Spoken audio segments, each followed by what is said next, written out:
ओम श्री गुरुवे नमः। ईश्वरो गुरुआत्मीति मूर्तिभेदो विभागिनी व्योमवत् व्याप्तदेहाय श्रीदक्षिणामूर्ते नमः। ओम शांति शांति शांति। ओम। प्रणाम भगवान। भगवान श्री आदि गुरु शंकराचार्य जी विरचित चरपट पंजरिका, जिसकी भगवान परमहंस स्वामी योगानंद जी, जिनको आलू वाले बाबा भी कहते हैं, बहुत ही सुंदर मंत्रों की व्याख्या की है भगवान। मंत्र नंबर 14 की व्याख्या को आगे कंटिन्यू करते हुए, मंत्र नंबर 14 है को अहम कस्त्वम कुत आयातः कामे जननी को मे तातः इति परिभाव्य सर्वम सारम सर्व त्यक्त्वा स्वपन विचारम। तो यहाँ पे भगवान शंका आई पड़ी है कि भाई जैसे ये जागृत के पदार्थ जो हैं वो सच्चे हैं और स्वप्न के पदार्थ झूठे हैं, तो स्वामी जी बता रहे हैं कि भाई ये यदि जागृत के पदार्थ भी स्वप्न के समान झूठे हों तो एक जागृत के पदार्थ जो हैं वो दूसरे जागृत में ना रहने चाहिए। ऐसा नहीं होता कि भाई जब हम जागते हैं तो जैसे वो होते हैं पदार्थ वैसे ही होते हैं। तो स्वामी जी बता रहे हैं कि भाई ऐसा नहीं होता, तो पदार्थ बने रहते हैं, इसलिए जागृत के पदार्थ सच्चे हैं और स्वप्न के पदार्थ ऐसे ना होने से जो हैं वो झूठे हैं। तो इस शंका का समाधान बताया कि भी जागृत अवस्था जो है ना वो जन्म से मरण पर्यंत एक ही रहती है और स्वप्न अवस्था जो है वो स्वप्न के आरंभ से अंत तक एक रहती होती है। तो आगे स्वामी जी बता रहे हैं कि जिंदगी भर की स्थूल शरीर की एक जागृत अवस्था के मध्य में अनेक स्वप्न होते हैं। एक स्वप्न से दूसरे स्वप्न का संबंध नहीं है और जागृत तो शरीर और आयु से संबंध वाली होने से एक ही है। इसलिए एक जागृत के पदार्थ दूसरे तीसरे और जगत में बने रहते हैं। जैसे एक स्वप्न के पदार्थ दूसरे स्वप्न में नहीं रहते, इसी प्रकार जिंदगी भर की एक शरीर की जागृत के पदार्थ दूसरे शरीर की जागृत अवस्था में नहीं रहते। इसलिए जागृत के पदार्थ स्वप्न के समान ही हैं। अनादि अविद्या में बने हुए कर्म जो प्रारब्ध रूप हुए हैं और जिनके भोगने के लिए शरीर बना है, उनसे जागृत अवस्था है और स्वप्न अवस्था निद्रा दोष से है। निद्रा दोष होने से स्वप्न क्षणिक है और जागृत अविद्या प्रारब्ध से बने हुए स्थूल शरीर को होने से कुछ स्थायी है। दोनों में इतना ही भेद है, नहीं तो दोनों एक ही प्रकार की हैं।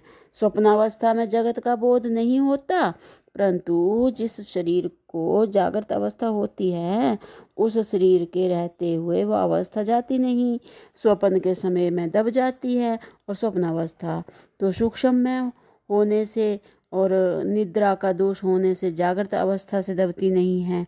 इसलिए प्रत्येक स्वप्न भिन्न भिन्न होता है और एक शरीर में भिन्न भिन्न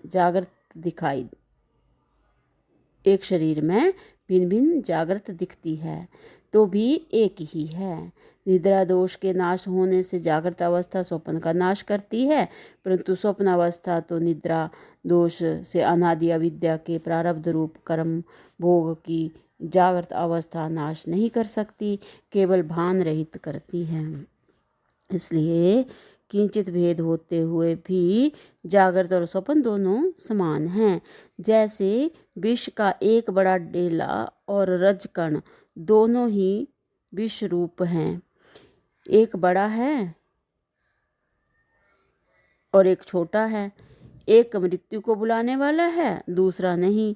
ऐसा होते हुए भी जैसे दोनों विष ही हैं, ऐसे ही दोनों अवस्थाएं तुल्य हैं। तो बता रहे हैं आगे कि स्वप्न में कारण कार्य का संबंध नहीं है और जागृत में संबंध है, ऐसा कहना भी ठीक नहीं है कि स्वप्न में कार्य कारण का संबंध नहीं है और जागृत में है। स्वामी जी बता रहे हैं कि ऐसा कहना भी ठीक नहीं है, क्योंकि अपनी अपनी अवस्था में संबंध रहित कोई नहीं दिखती। यदि स्वप्न के कार्य कारण रहितता मालूम हो जाए तो स्वप्न का भंग हो जाए। इसी प्रकार जागृत में भी कार्य कारण का कोई संबंध नहीं है।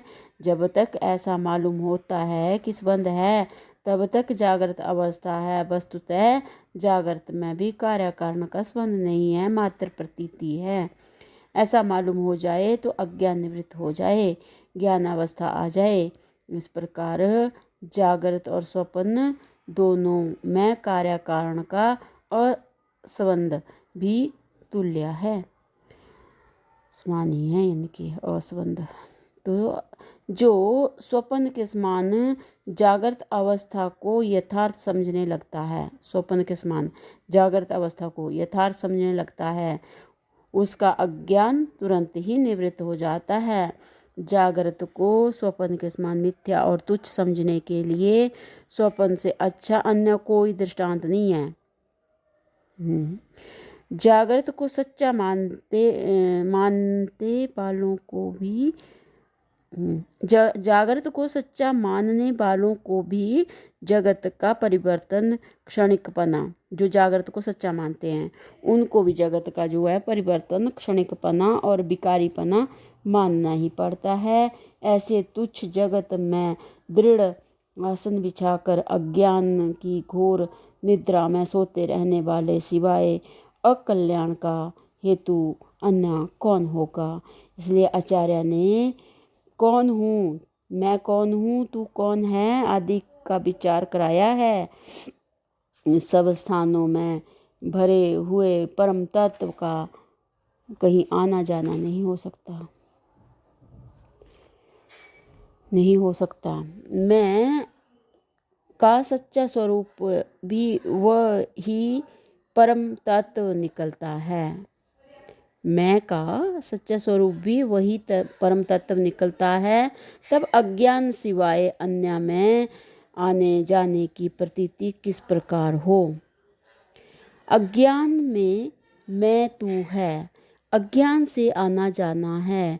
अज्ञान की निवृत्ति से स्वयं प्रकाश सच्चिदानंद तत्व ही शेष रहता है, जो सबका अपना आप है। तो भगवान इससे आगे की मंत्र की व्याख्या जो है वो अगले सत्संग से कंटिन्यू करते हैं। प्रणाम भगवान। ओम शांति ही शांति ही शांति ही। ओम।